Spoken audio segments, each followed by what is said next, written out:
शिवसेना उद्धव बाळासाहेब ठाकरे पक्षाचे आमदार अनिल परब यांनी छत्रपती संभाजी महाराजांचा अवमान केल्याचं सांगून त्यांच्या विधानाविरोधात भाजपा आमदारांनी विधान भवनाच्या पायऱ्यांवर आज निषेध केला। अनिल परब यांच्या निलंबनाची मागणी हे आमदार करत आहेत। अनिल परब यांनी छत्रपती संभाजी महाराज यांच्याशी स्वतःची तुलना केली, तसंच राज्यपालांच्या अभिभाषणाविषयी देखील असंसदीय वक्तव्य केलं आहे।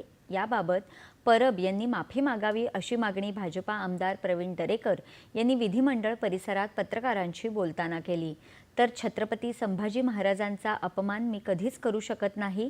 छत्रपती शिवाजी महाराज, छत्रपती संभाजी महाराज हे आपले दैवत आहेत। त्यांच्याशी स्वतःची तुलना होऊच शकत नाही। आपण कोणतीही तुलना केली नाही अशी प्रतिक्रिया अनिल परब यांनी परिसरात बोलताना दिली। तसंच आपण राज्यपालांचाही अपमान केला नाही, त्यामुळे माफी मागण्याचा प्रश्न येत नाही असं ते म्हणाले।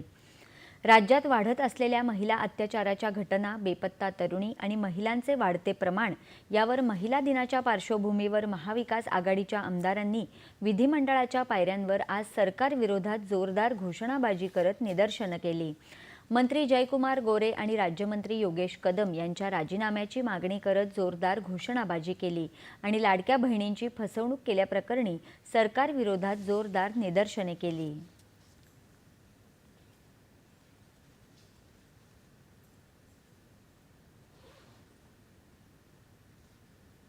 आणि यानंतरच्या बातम्या थोड्याच वेळात।